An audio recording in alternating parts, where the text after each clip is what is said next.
second year of college, I decided to study to be a chartered accountant. सब कर रहे थे, मैंने सोचा मैं भी कर लेती हूँ. I couldn't think of anything else.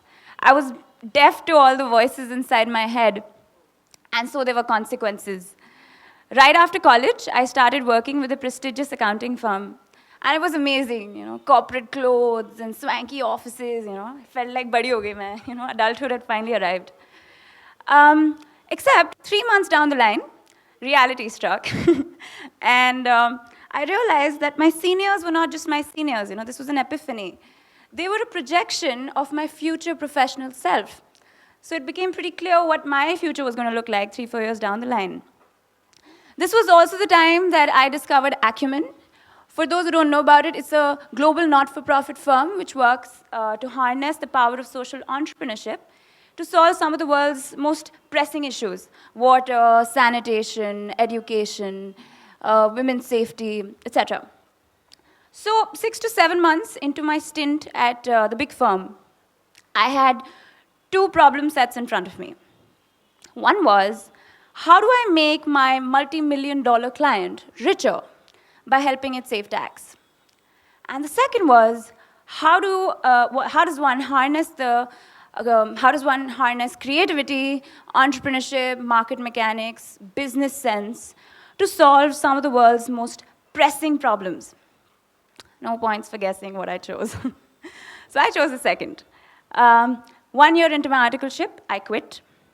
And thanks to my fantastic family and friends, there were no protests. However, I leave to your imagination what others had to say. In fact, it is safe to conclude that the creativity of your career decisions is directly proportional to the number of confused looks you get in life. So, take one. Auntie says, "Beta, kya kar rahe ho abhi?" Auntie, मैं CA कर रही हूँ. Very nice, beta. Best of luck. Take 2. Auntie पूछती है, "बेटा क्या कर रहे हो?" Auntie, I'm trying to work at the intersection of social impact and design. Auntie is confused. All right, so moving on, I hopped on board the SBI Youth for India Fellowship. It's a 13-month rural fellowship which places 100 young Indians across the country in different villages and enables us to undertake rural development projects as per our interests. So, मैं पहुंच गई सेवा मंदिर Udaipur. I have a very keen interest in the environment, and that along with my interest in social entrepreneurship landed me the improved cook stove project. So this is what an improved cook stove looks like. It's a very simple concept. These are efficient cook stoves which reduce the amount of wood consumption and hence are good for the environment. They also reduce the amount of smoke that is created, hence is good for the health of the users. So we were fundamentally telling people to change the way they cook to accommodate these cook stoves. And that's not easy. So हम पूरे दिन field में रहते थे. We spent half our days in the field. And hardly be able to meet 5 to 10 people, Rajasthan has one of the lowest geographical densities in India. So you travel a lot, but you end up meeting very less people. Anyhow, so the first thing that I learned was, we as city kids take for granted access, access to transportation, to information. We pick up our phones, chalo Ola book kar lete hain. We need information, chalo Google kar lete hain. That doesn't happen in the villages. We feel we are entitled to access. So that was the first learning. Also, within my first month of working in Udaipur, I realized that my learning curve was going to be a lot steeper than the people I was here to service. Anyhow, so what kept me going during this time were 3 things. Number 1, I had ditched a pretty potentially lucrative career to do this. So I had to make this count. I had to justify my decision.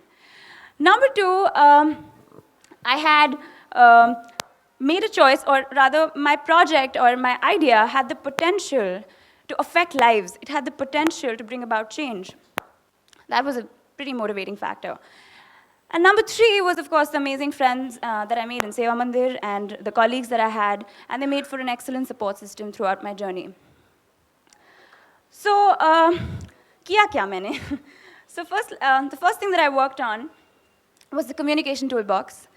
I tried to borrow from design thinking, user-centered design. We were talking to women who could not read and write. We had to penetrate the minds of these women. Well, they were, of course, highly perceptive. We had to penetrate the minds of these women and help them take informed decisions about how they cooked and how they were going to affect their immediate environment. So we started with something. Of course, I had a lot of interview sessions with women from across the board, a lot of insights there that I was able to collect. And we started with a whole mind mapping exercise. This is something I came up with my first month, very idealistic. Eventually started with something as simple as posters, trying to connect to the people that we were targeting. Also came up with, these of course posters were used extensively during our meetings. And then came up with the idea of a Sadasita Shivir, a membership camp. 2 days and 2 central places in a village. We wanted to design our communication around people's agricultural schedule. तो आप खेती बाड़ी करके आओ, जब आपको time मिलेगा, आप हमारे पास आना और हमसे information ले लेना और आप register कर लेना as per your convenience. This was the first part of my project.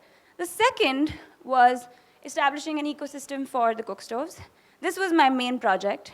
Introduction of biomass briquettes in the community. So just to give you a quick why, one family in Kherwara uses 3.21 tons of wood per year. Now that's a big number. What does it mean? 500 wooden chairs being burnt by one family, and that just to meet their cooking needs. And we were talking to 18,000 families. That's a lot of wood. Hence biomass briquettes. And this is, of course, biomass briquettes from around the world. Just a snapshot. So I had to come up with my own recipe, and these are the 2 things that I used, teak leaves and khakra leaves. Khakra in English is flame of the forest. And this was what my first prototype looked like, very ambitious, failed miserably, had a lot of shortcomings, and so I had to change a lot of things, add a lot of extra processing, and this was what my second prototype looked like.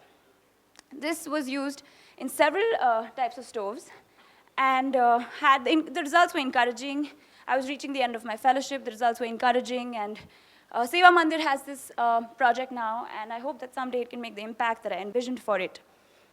What I tried to do back then and what I'm still trying to do is work on local solutions for local problems, find tailor-made solutions to some of the issues that need our immediate attention. As young people, I think we do ourselves great disservice by holding on tightly to our strengths and remaining within our comfort zones. We do ourselves great disservice by not continuously challenging our beliefs in ourselves. The thing is that most of us are right now on the right side of our 20s. And this is the least amount of responsibilities we'll ever have in our lifetime. Believe it or not, it's the least. So if not now, very cliched, but if not now, then when? When do we take the risk of affecting some sort of change? And with that thought hanging in your head, thank you. And I'm over.